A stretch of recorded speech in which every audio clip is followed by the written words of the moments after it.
tous et bienvenue pour ce nouvel épisode de Déconstruire. Pour rappel, Déconstruire, c'est la série de podcasts qui donne une voix à tous les hommes et toutes les femmes issues d'une diaspora, qui explorent comment s'affranchir des stéréotypes qui leur collent à la peau et comment ils évoluent entre leur héritage culturel et leur identité moderne. Et pour m'accompagner, comme toujours, j'ai à mes côtés Farah. Salut. Et Leïla. Coucou. Toutes les deux journalistes. Et pour ce nouvel épisode, on abordera un sujet qui a secoué notre été, mais qui est pourtant présent depuis toujours. C'est comment l'Occident a façonné les normes du monde et comment cela impacte depuis la nuit des temps nos communautés. Donc cet été, je pense que tout le monde ici s'en rappelle, on a été un peu secoué par un scandale, ridicule mais un scandale quand même, avec un acharnement inhumain envers une des athlètes qui concourait pendant ces Jeux Olympiques à Paris, Iman Khelif, qui est donc une boxeuse algérienne, parce qu'elle ne semblait pas correspondre à certaines attentes d'un certain type de personnes, et donc a été accusée d'être un homme, entre beaucoup d'autres insultes qui ont été divulguées sur les réseaux sociaux. J'imagine que vous avez pu suivre un peu ce qui s'est passé. Un peu écœurée, mais pas surprise. Ouais, pas choquée. Parce que, on en parlait tout à l'heure, mais c'est un truc qui, dès qu'il y a une meuf racisée qui commence un peu à battre tout le monde dans un sport, ou juste à s'imposer, on va se questionner sur sa féminité. On va rendre même moins légitime en fait sa victoire en trouvant des excuses. Dans tous les cas, elle a des facilités, tu vois. Exactement, qui pourraient expliquer pourquoi est-ce qu'elle est dans la victoire ou dans la réussite en tout cas. Et c'est un truc qu'on avait fait à Serena Williams aussi, dans le tennis. J'ai oublié son nom, mais c'est une athlète jamaïcaine qui courait pendant les JO. Bref, c'est une jamaïcaine qui court. Et elle aussi, on l'avait accusée d'être un homme, et ça avait, pareil, un acharnement de fou, des tests médicaux qui sont révélés à la terre entière alors que ça regarde personne. Exactement, ouais. Et au-delà de la sphère sportive, il y avait aussi la sphère artistique, plus largement avec Aya Nakamura, quand on l'accusait de ressembler à un homme, quand on la comparait à un homme, enfin, toutes ces critiques-là en fait. Ouais, en fait, c'est juste à partir du moment où il y a une meuf médiatisée qui sort un peu du lot, ou qui sort un peu de ce qu'on attend d'elle, qui vise l'excellence ou un truc comme ça, on est obligé de se demander comment ça se fait qu'elle est arrivée là. Et c'est tellement une exception qu'il faut trouver un facteur qui expliquerait. Voilà. Exactement, le fait qu'elle n'est pas si exceptionnelle que ça. Mais oui. Ouais, que c'est parce que... Non, ouais, ça s'explique. Ouais, voilà. Et c'est pas juste du travail et de l'excellence en fait. C'est que pour revenir à Aya, la manière dont on te l'a décrit, t'as l'impression que cette meuf, elle fait 1m80. Alors qu'en vrai, c'est une meuf d'1m70.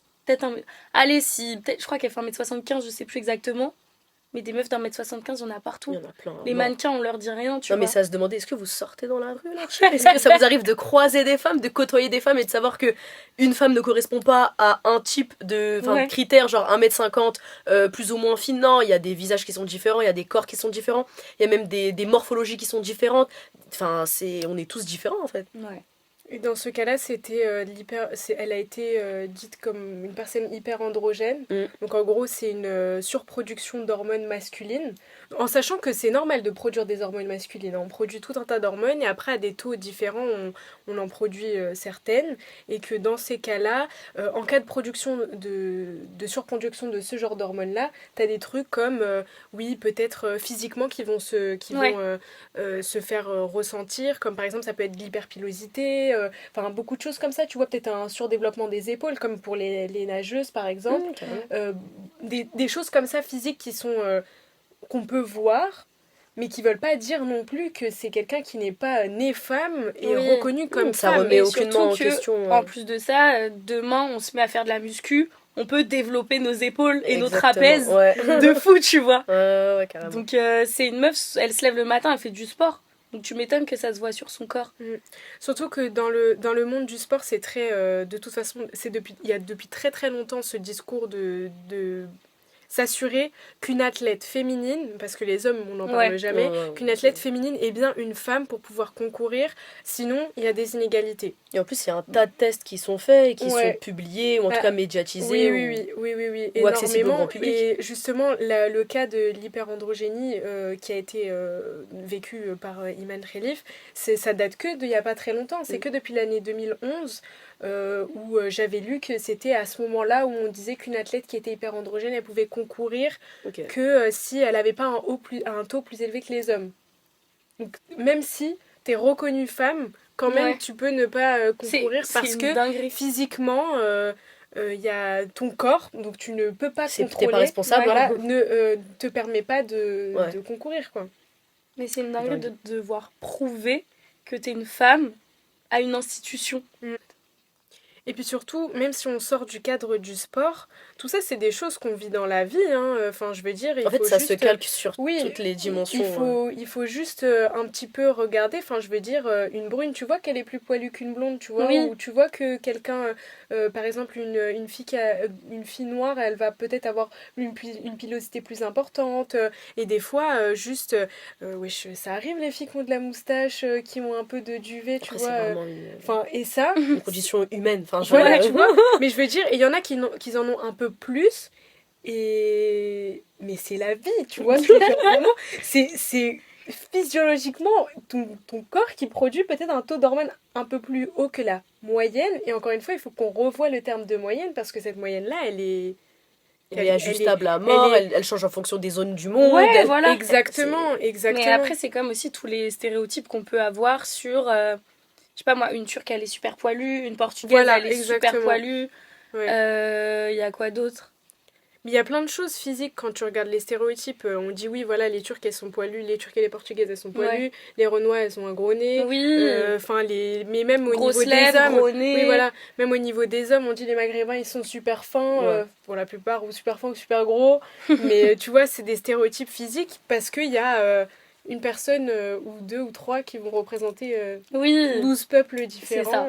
Et même au sein d'un même peuple, t'as 30 000 ethnies, Je te t'as jure. des visages. Tous les visages ne se ressemblent absolument voilà. pas. Enfin, c'est dans une même famille, tu peux même, je sais pas, il y a des spécificités physiques dans une même famille où tu peux être brune aux yeux noirs, avoir un fils qui sort de nulle part, il a les yeux bleus. Enfin, Grave. Et ça crée, au final, ça crée aussi et plein de complexes. C'est vraiment Oui. problématique parce qu'après, on se retrouve avec des jeunes qui veulent défriser leurs cheveux ou des parfois filles- changer Là, dernièrement, j'ai vu un truc, c'était changer la couleur de la pupille. Oui, Et ça, moi aussi j'ai avec vu. tout le respect, bah, c'est parce qu'on tombe dans des trucs de comparaison où Oui. les critères de beauté auxquels on se réfère, Ou avoir Euh, les yeux clairs, c'est on va beau. les yeux clairs exactement. Et alors que bah, c'est rare Mm. chez nous, tu vois quelqu'un qui a les yeux super clairs. Même, on parlait la dernière fois du taille gap. Ouais. Le taille gap, c'est. Ouais. Moi, je sais que c'est pas dans ma morphologie. Et quand j'étais petite, au collège, j'ai jamais été en surpoids de ma vie. Mais je me disais, mais comment ça se fait que je suis toute mince, mais moi, j'ai pas de taille gap? Ouais. Et c'était trop la mode, c'était l'époque Tumblr et tout. Exactement, où tu devais prendre en photo, tu sais, tes jambes Tes un jambes, peu de tu haut devais et les tout. arquer de Exactement, fou pour ça que tes comme et cuisses tout. Mais... se touchent et tout. Ouais, exactement. Et oui, il y a des trucs, c'est physiquement pas possible. Et maintenant, la tendance, elle s'est un peu inversée. Et encore, je trouve qu'on est en train de revenir en arrière et tout. Avec tout ce truc où ça a été la mode d'avoir un gros huc, d'avoir des cuisses, d'avoir des hanches, des grosses lèvres. Mais tu vois, comment dire, en réponse au phénomène un peu BBL propulsé par la famille Kardashian, Ouais. il y a eu un phénomène qui répond, mais négativement en fait à ce phénomène-là, c'est le cocaïne chic. Ah, Je sais pas si vous avez vu un peu passer. En gros, c'était des icônes de mode souvent, ou des personnalités. Je capte. Tu Genre vois. les délires de Kate Moss, être vraiment tout Exactement, fine. avoir l'air extrêmement fine, mais à la limite en fait De l'anorexie. de l'anorexie en fait, et c'est une apparence qui est. C'est pas en mode mince et t'es anorexique, non, non, c'est vraiment avec les côtes apparentes, Oui. ce genre de Et choses-là. même il y a où- ce truc un peu où t'es une femme, mais faut que t'aies l'air d'une petite fille. Exactement, Genre, pas. tu sais, faut pas que t'aies de poitrine, faut que pas tu de sois poils. toute mince. Encore voilà, une pas de fois, poils. c'est infantilisant ça. Ouais. En plus, de toute façon, je pense on va y revenir aussi. Mais faut savoir aussi qu'à la base, l'obsession de on ne veut aucun poil sur le corps d'une femme, c'est qui a aucun poil sur son corps? C'est Ouais, un c'est enfant. des enfants. C'est une enfant, genre, tu vois. Rien que la dernière fois, j'étais chez ma généraliste et elle me disait ouais, je pensais que chez vous bah ouais, moi j'ai des poils sur les bras et elle avait dit genre je pensais que chez vous vous aviez pas de poils, j'ai lu dans un roman. Mais Et ça m'avait un peu choquée. Mais c'est un roman qui date de la Seconde Guerre La vie mondiale. de ma mère.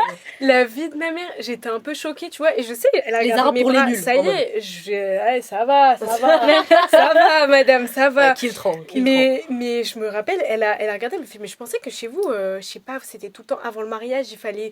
Encore, et oui, elle m'a dit, avant le mariage, il fallait qu'il y ait 0 poil, vous avez 0 poil dans vos communautés, tout le temps.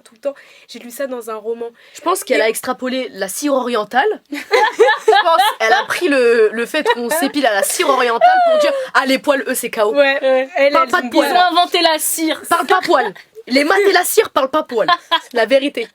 Donc ça m'avait... Au début, j'allais répondre, tu vois, j'allais dire non, enfin, normal. Et quand elle a dit, je l'ai lu dans un roman, je me suis dit, je vais pas... Et tu vois, c'est nécessairement, je vais pas Je suis nécessairement obligée de rentrer prendre dans le une temps discussion, ouais. tu vois. Mais du coup, c'est ouf parce que c'est une médecin qui te dit ça, tu vois. Donc, ça te dit, mais ok, eux aussi. Dans le corps médical alors que vous êtes dans la recherche de la vérité pour... Ouais, mais eux aussi, ils sont biaisés par tout ce qui les entoure et aussi par les préjugés parce que c'est même ancré chez eux, tu De vois. fou.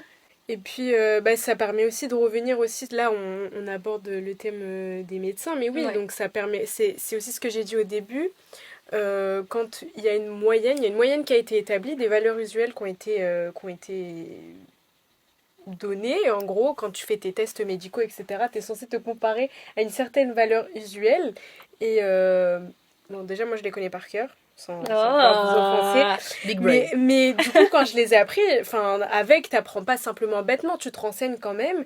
Et ça, c'est des valeurs usuelles qui datent quand même, pour certaines, du 19e siècle. Tu te rends compte? Ok, purée, mais... Il y a, Enfin, c'est- voilà, il y a c'est vraiment... c'est passé vraiment plein de Et choses. on On a entend découvert beaucoup de choses. beaucoup de choses. Et il y en a certaines qui sont constamment mises... Et puis la révolution internet. Mise à jour, ouais, tu voilà, vois, quoi. il y a des choses qui sont mises à jour. Évidemment, la science, elle continue d'avancer, de faire des progrès, mais il y en a pour certaines qui ont été découvertes il y a très très longtemps. Et surtout, je me rappelle que j'ai été très choquée d'apprendre que, par exemple, pour les valeurs usuelles hommes-femmes, ça date du XXe siècle, hein, la fin du XXe siècle. Qu'il y a vraiment eu Ouais, des alors valeurs usuelles en fonction du sexe et en fonction des âges. Mais alors Dingue. que on a retrouvé genre des écrits d'Hippocrate, donc Hippocrate, T'as bécri, hein. C'est vraiment à l'ancienne, pour dire. Hein. donc Hippocrate qui disait qu'il fallait étudier de manière différente le corps d'un homme et le corps Corps d'une d'un femme. Mm. Donc il y a 2000 ans, on le savait Pour déjà. vraiment plusieurs raisons, quoi. Assez évidentes, Oui, quelque part. assez évident, Ouais. flagrante. Flagrante, si je peux me permettre. Mais du coup, et je me dis, c'est une dinguerie parce que quand tu regardes même les maladies, machin, elles sont étudiées sur le corps des hommes. Et Alors ça, que c'est- les symptômes, ils peuvent être différents. Exactement, et c'est une donnée que tu vas calquer sur l'intégralité de l'humanité, alors Ouais. qu'il y a tellement de facteurs qui peuvent en fait différencier les traitements, la manière de c'est concevoir un médicament ou plein de choses en tout cas. Et t'as l'origine de la personne, t'as sa provenance, t'as son phénotype, t'as Ouais. une multitude en fait de Et- données à prendre en compte. Mais là même, il y avait un truc sur Twitter, il y avait En gros, il y avait une meuf qui avait raconté qu'elle avait fait un infarctus et que, en fait, les symptômes sont pas les mêmes Entre un homme et une femme. entre un homme et une femme. Et elle, en fait, donc je crois qu'elle se sentait pas bien, mais je sais plus exactement c'était quoi ses symptômes. Et elle appelait Je crois le que j'ai SAMU. vu la vidéo, ouais, j'ai vu la vidéo. Elle appelait le SAMU et en fait, on lui disait non, mais vous faites une crise d'angoisse.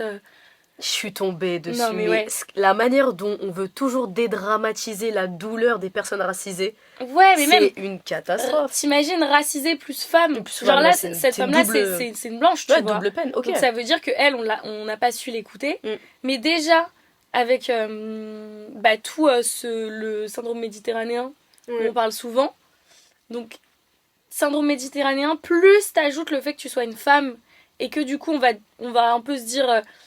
en plus, le truc Parce qui que vient les dans la femmes, tête- on les associe à l'hystérie depuis toujours, Ouais. même, Même dans dans les sentiments, oui, les émotions, même lorsque dans tu la, parles. oui, dans la littérature française. Ouais. Déjà, rien que la littérature française, t'associes la femme à l'hystérie, à la dramatisation Oui. de ses Bah, émotions, récemment, il y a etc. eu aussi récemment par une personnalité politique qui est Gérald Darmanin sur un plateau, il est en discussion avec une journaliste, il me semble que Apolline c'est de Malherbe. exactement, et Il en lui dit fait, calmez-vous, ça va bien se calmez-vous, passer. ça va bien se passer. Et en fait, on retombe toujours, enfin systématiquement dans ce truc de, il s'adresse pas à une journaliste, il ne s'adresse pas à quelqu'un qui lui pose des questions, il ne s'adresse pas à quelqu'un qui a fait un travail journalistique auparavant, au préalable, il s'adresse à une femme qui réagit de manière hystérique parce qu'une femme est forcément, constamment dirigée, en tout cas encouragée par ses émotions, et en fait elle est démunie de ce qu'on appelle tout simplement une conscience, une Ouais, ou pleine le conscience, sang-froid, de sang-froid, ou tout simplement de mécontentement qu'elle exprime. Enfin, c'est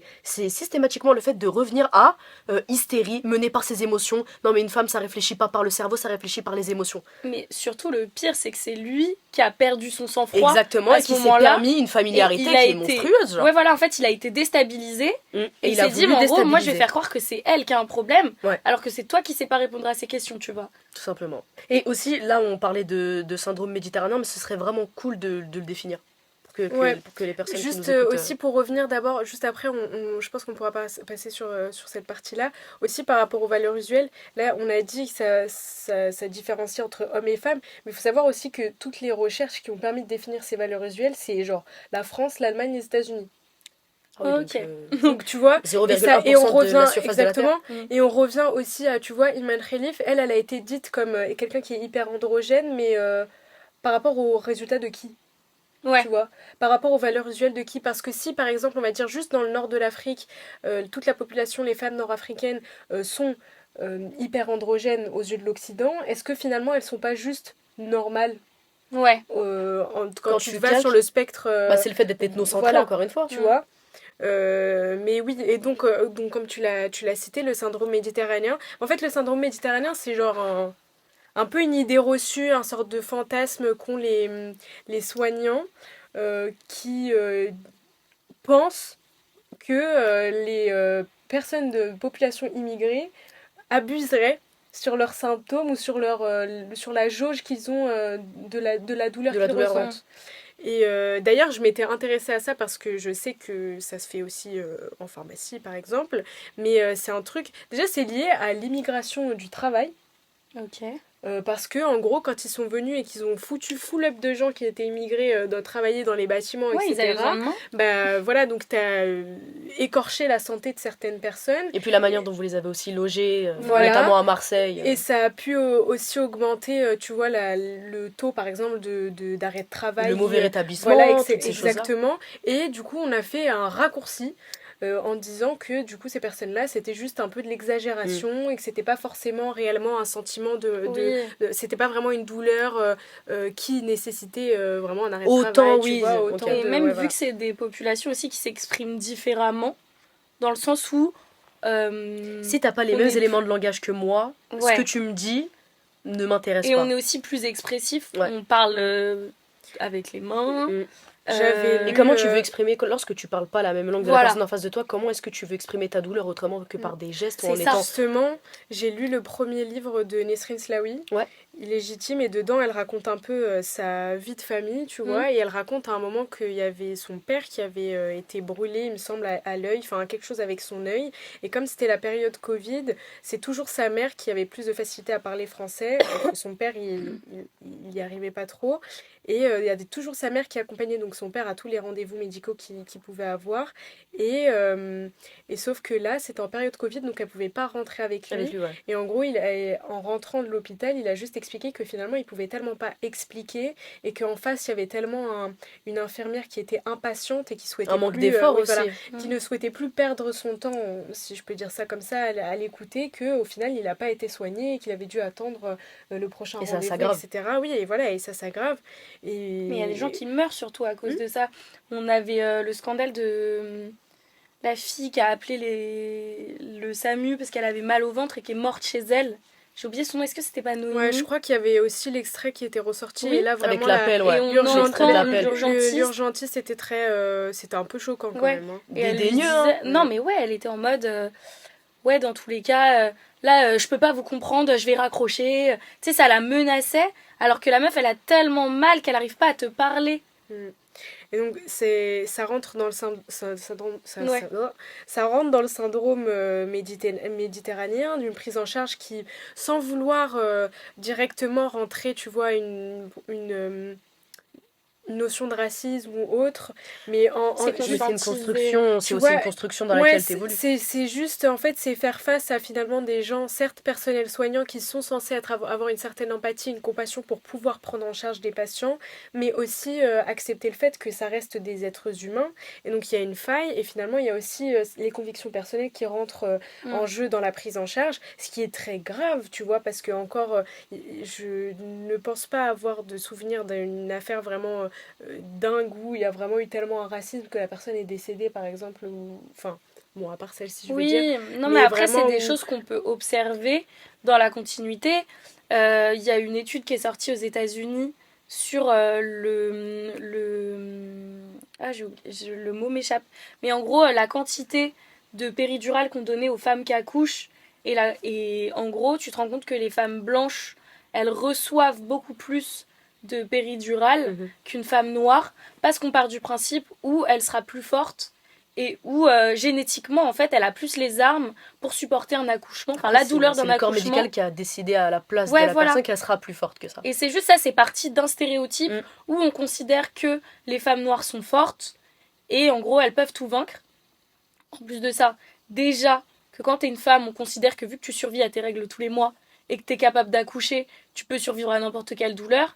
Là, on te rajoute l'ethnie, mais en fait, à la fin. Ouais, double peine. Ouais. Et oui, et même au quotidien, ça décrédibilise un peu ta prise en charge, tu vois. Comme par exemple avec la suppression de l'AME. Pourquoi on supprime l'AME aux étrangers?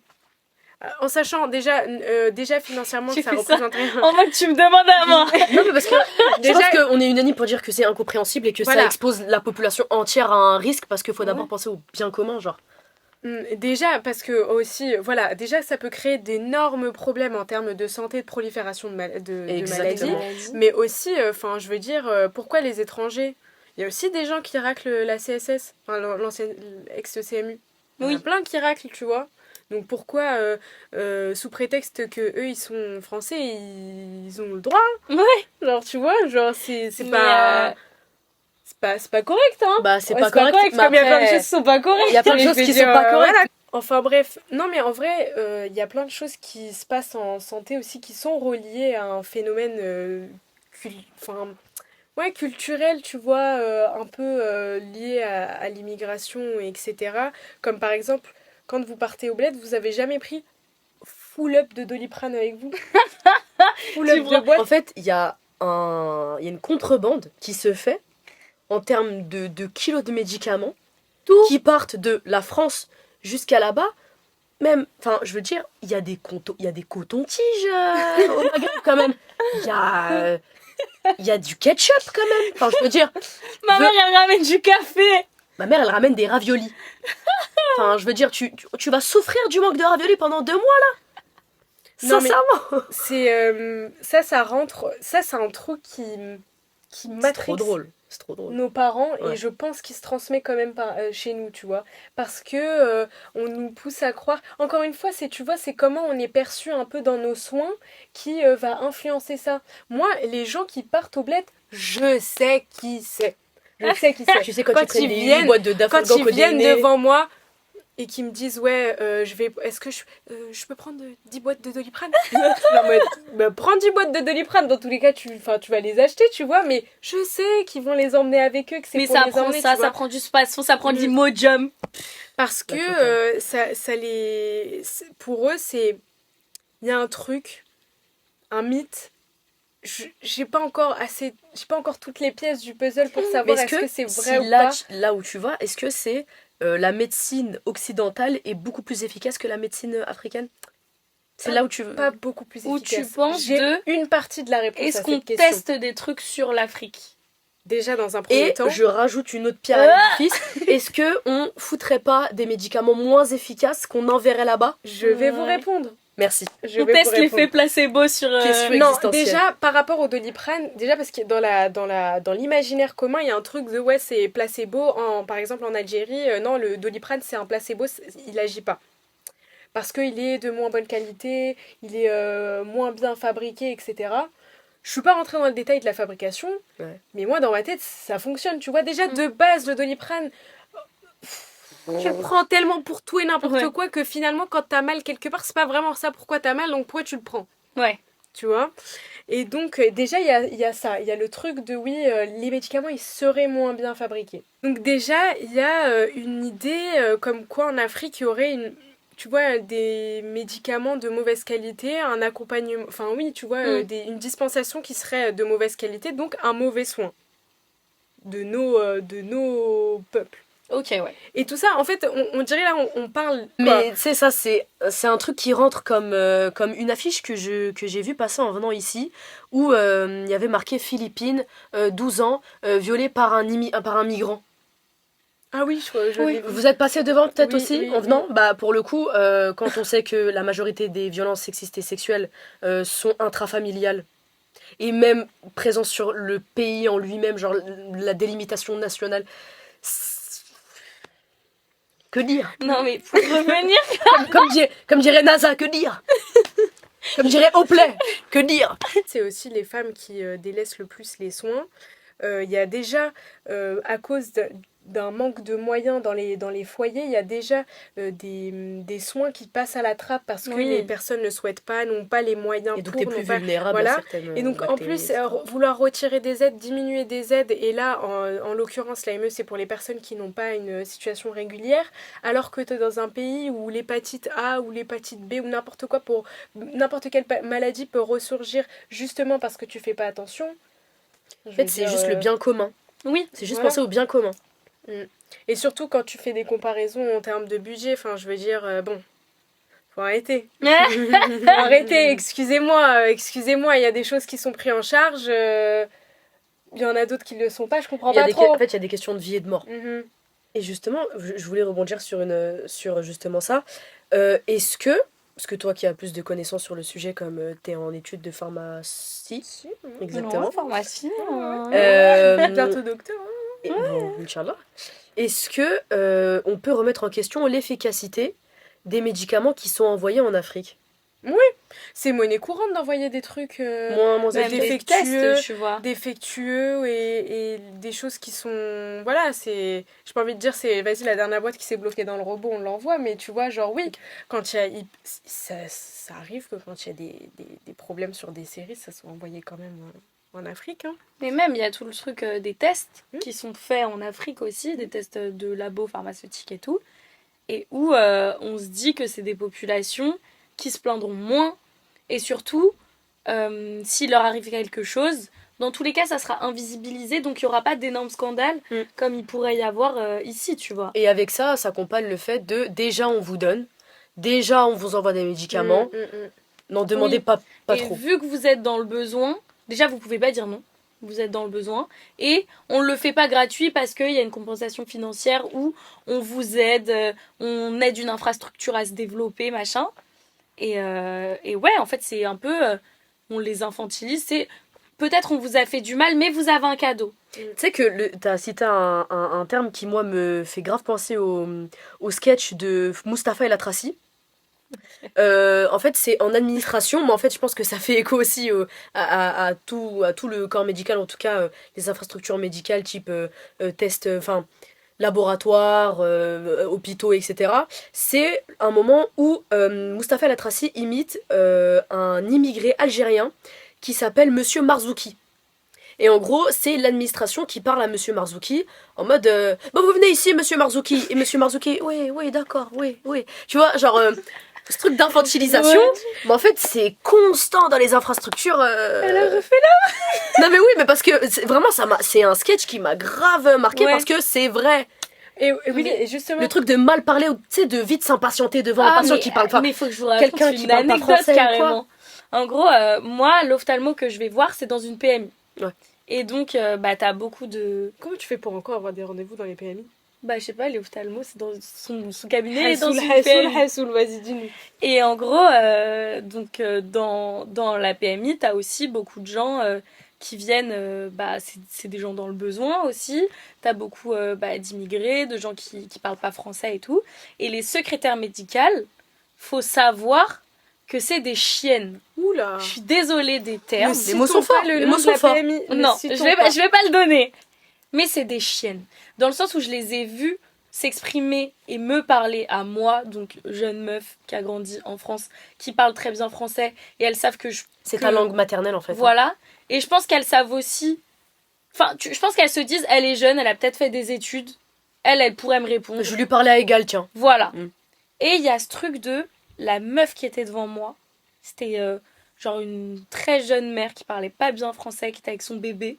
Son bébé qui pleurait beaucoup, donc il devait être malade ou je sais pas. Et en fait, elle lui parlait comme de la merde. Après mon rendez-vous, bref, j'avais oublié un truc, donc je les appelle. Et en fait, elles ont juste vu Madame Ansery. Et elles étaient oui, bon, ben je comprends pas ce que vous me dites et tout. Moi, j'avais pas de réseau. Et genre, elle me parlait trop mal. Tu me l'as raconté, je mais crois. Oui. Et je lui ai dit, bah vous savez quoi, vu que vous me parlez mal, j'arrive. Je vais venir. J'arrive. Et après c'était, ah non mais excusez-moi. On n'est pas obligé de revenir à là. On s'entendait mal. On peut avoir des règles de bienséance. Encore une fois, il y a ce truc de, on va vous parler comme des merdes, mais si vous n'avez pas les mêmes éléments de langage que nous, tout ce que vous dites, ça ne nous intéresse pas parce que vous n'arrivez pas à vous mettre à notre hauteur. Ouais. Encore une fois, et ça se fait sur les plateaux télévisés. Dernièrement, je repense à la prestation de Werenoi dans l'émission Quelle époque. Il le regarde comme si c'était les gens sont dégoûtés. Animal. Le mépris de classe, il est monstrueux. Et en fait, il se fait même avec des gens qui sont nés en France. Et il se fait même avec des gens qui ont les mêmes éléments de langage que vous. Mais en fait, c'est systématique. Si on peut revenir n'empêche dans le cadre du médical, si je peux rediriger le discours et le débat. Trop ça. La dernière fois c'était Koba, aujourd'hui c'est On aime trop ça, Si je peux rediriger le débat, Farah t'avais parlé aussi du truc de l'infantilisation et toi Leïla t'as parlé aussi du double traitement. Oui voilà, du rapport par exemple à quelqu'un qui aurait pas forcément les mêmes codes que toi. Pour revenir sur les soignants dont tu parlais, moi, le truc qui me rassure, entre guillemets, c'est que je me dis qu'aujourd'hui, nous, les enfants d'immigrés, on a aussi intégré ce monde-là. Et c'est aussi nous qui allons réduire ce syndrome méditerranéen. Même si je pense qu'à force, malheureusement, ça s'est aussi ancré chez des gens de notre communauté. Parce que c'est banalisé, tu vois. Tu grandis dans ça, on te fait comprendre que c'est ça. Et dans les études, je pense que c'est banalisé aussi. Mais en fait, le fait que nous... aussi on ait intégré ces sphères-là et que en tant que médecin, en gros, moi je suis rassurée quand je vais voir une meuf médecin et qu'en plus de ça elle est racisée parce que je me dis que elle va aller au bout, elle saura comprendre ma douleur déjà en tant que femme parce qu'elle a l'empathie entre guillemets d'une femme et ça a été prouvé, tu vois d'ailleurs que les médecins femmes qu'elles étaient plus empathiques et qu'elles étaient beaucoup plus à l'écoute que les médecins hommes. Et en tant que personne racisée, je sais qu'elle minimisera pas ma douleur, tu vois. Et justement, dernièrement, j'ai vu passer la promotion d'une afrothérapeute qui, en fait, expliquait qu'elle, en tant que femme noire et thérapeute, allait être plus à l'écoute, et en tout cas, allait répondre plus en profondeur aux réponses, aux questions, aux besoins de ces femmes-là. Et en fait, ça fait au trauma aussi, tu vois. Et ça met la lumière sur justement le fait qu'il y a un problème, un besoin auquel la société française n'a pas répondu en exerçant, encore une fois, ce truc de double traitement dans une démarche médicale, là où justement elle contribue à la réponse de ses besoins. Et ça, c'est trop cool. Et même, on se rend pas compte que, en fait, quand tu vas voir un spécialiste, c'est pour avoir des réponses et c'est pour être soulagé pour quelque chose. Et c'est quand même ouf que ça soit un moment de violence pour certaines personnes, tu vois. Et que là, il y ait des ethnothérapeutes, c'est ça ? Afrothérapeute. Elle est afrothérapeute. Ok, qui puissent juste être au courant et comprendre quelqu'un qui, je sais pas moi, est dans une union polygame, parce que ça se fait aussi ailleurs, et t'as des couples polygames qui vivent en France, tu vois. On parle pas de polyamour, hein. On parle de polygamie. Ouais. Toute la question de l'excision, par exemple, et tous ces trucs que des médecins qui n'ont pas grandi là-dedans ou qui n'ont même pas été familiarisés avec ça, ne peuvent pas comprendre. En fait, le premier rendez-vous, on va pas le perdre à devoir expliquer avec des mots dont on possède pas, tu vois, avec des éléments de langage avec des éléments de langage qu'on n'a pas nous-mêmes. Le premier rendez-vous, il est fait dans la bienveillance, dans l'écoute, dans la compréhension. Oui. Et quelqu'un qui peut aussi comprendre le poids des traditions, justement. Ouais. Mais même sans... Après ça, tu vois, c'est compliqué, tu vois, Oui. de rentrer ça aussi dans une prise en charge. La prise en charge, elle va rester quand même aussi très scientifique, tu Mhm. vois. Oui. C'est quelqu'un qui va analyser les symptômes, etc., pour pouvoir prodiguer les meilleurs soins. Oui. Mais même dans les trucs un peu plus simples, la l'excision, etc., ça, c'est Je pense que c'est des très sujets santé très... mentale. Oui, Ouais. et c'est aussi des sujets très, très forts, tu vois, où Mm. vraiment, là...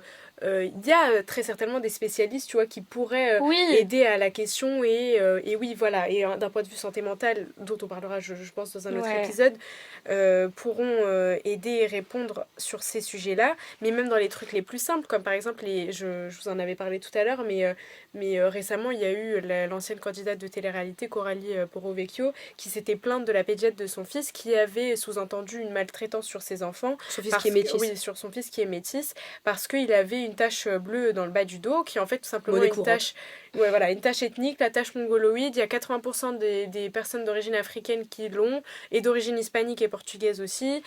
Donc tu Ça vois, disparaît. c'est voilà, Si jamais c'est vous quoi? êtes en train de chercher elle est où sur C'est votre une corps. grosse Elle a disparu Tu vois, depuis. tous les gens qui écoutent, ils regardent leur Elle est où là Elle a disparu. Vraiment. C'est une grosse concentration de mélanine qu'on a. C'est normal, on a un peu plus de mélanine que certaines autres communautés. Une grosse concentration de mélanine qui va se regrouper à cette zone-là et qui disparaît au bout à 2-3 ans d'âge de vie. Ça se diffuse. Voilà, ça finit par partir et elle avait dit en story que tout ce qu'elle a trouvé de mieux à lui dire, c'est d'aller reprendre ses études. Et c'est la vérité. Parce que tu vois, aujourd'hui, il faut prendre en compte j'ai envie de Bah, dire les spécificités la aussi. quantité d'immigrés qu'il y a en France. Non, Hassoul, excusez-nous. Mais ce que je veux dire, La c'est France qui que n'est pas le pays qui accueille le plus d'immigrés d'Europe, tout simplement. important de Vraiment, le il rappeler. faut contextualiser. Mais, enfin, tu vois, c'est... En tout cas, pour les soignants, c'est une partie de la patientèle, tu vois. Donc, Oui. c'est important aussi, et pour eux, et pour nous, d'avoir des soins de qualité pour aussi pallier à un manque aussi d'informations liées à des tabous dans nos familles et dans nos foyers, tu vois. Tu parlais de l'excision, par exemple. Ça, c'est un tabou. Et il y a aussi d'autres tabous bien plus simples, Oui, comme par le fait exemple de parler les de rapports sexualité, sexuels. ouais. Voilà, les rapports Santé sexuels, mentale. voilà, la santé mentale, mais tu vois, et qui peuvent avoir des conséquences irréversibles. Je suis désolée, moi, quand il y a un papa qui vient, ton pédiatre, il a dit que ta fille, elle devait faire 2 doses du vaccin pour le papillomavirus, que tu me dis, non, celui-là, je le prends pas, et que je te regarde, je te dis, mais il est important, et que tu me dis, elle a pas besoin.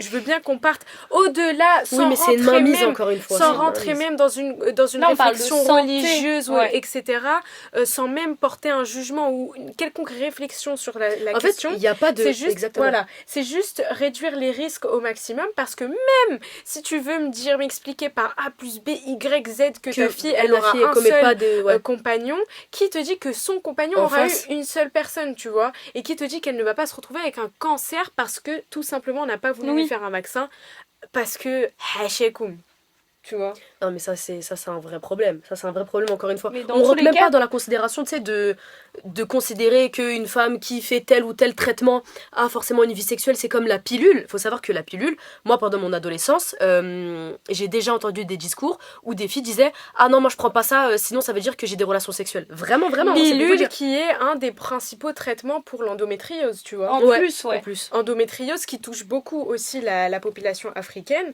Donc, enfin, je veux dire, prendre la pilule, c'est des hormones. C'est pas synonyme, encore une fois, de sexualité ou d'exposition de sexualité. Oui, C'est et juste une parler question de santé, sexualité, en fait. c'est aussi pas parler de cul à son enfant. Genre, on te demande pas de faire un tuto de comment on fait l'amour. Il est jamais question de comment pratiquer ou d'encourager Voilà. aux pratiques sexuelles. Il est juste question de pouvoir mettre une structure, un cadre qui pourrait préserver la santé mentale et physique de ton enfant. Santé mentale de par les questions sur le consentement et physique de par éviter de tomber enceinte ou tout simplement de ne pas ressentir telle ou telle douleur, notamment sur des questions par exemple de vaginisme. Et même, c'est tout ce truc de...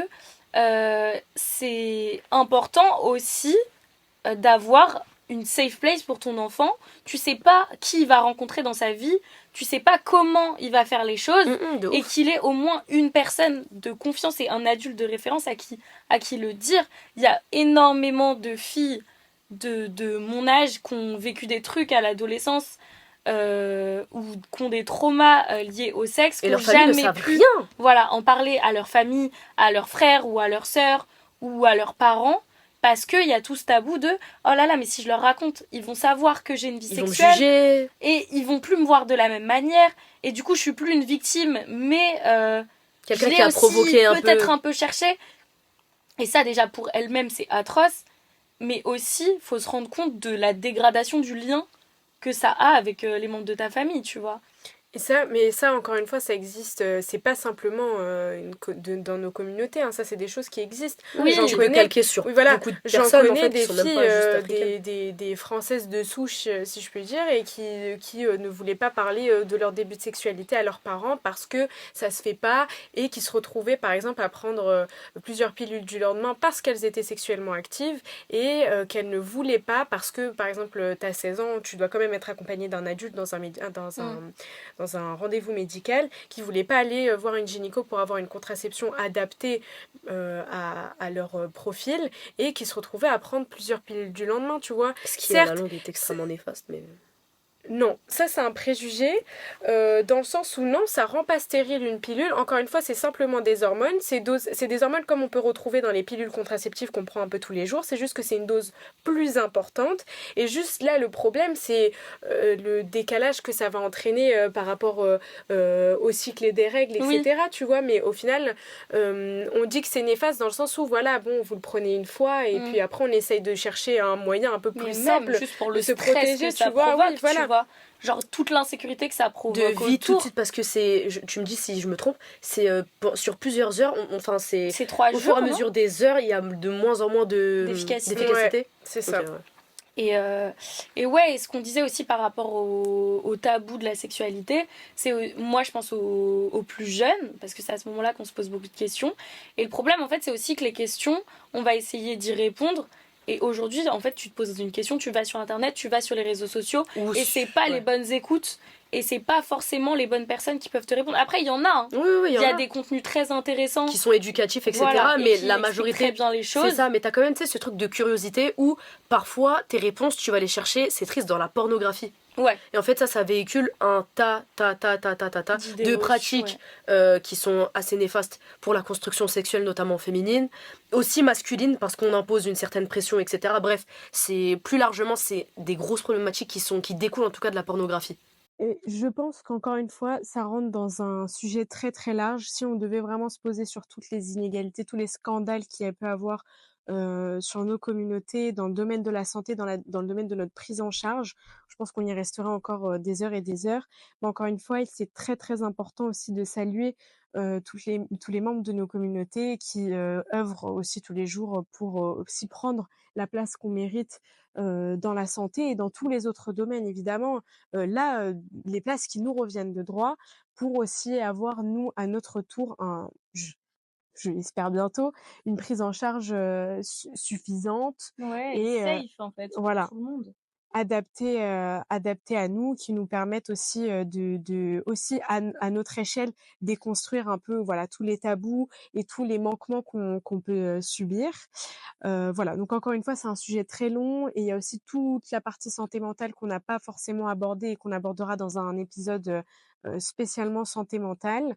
En tout cas, n'hésitez pas, si vous avez des sujets sur lesquels vous aimeriez qu'on revienne au niveau de la santé, parce que encore une fois, c'est très large, et on le fera avec plaisir pour s'instruire nous, pour vous instruire vous, et aussi pour partager nos avis.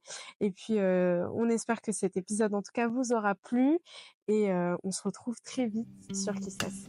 Bisous.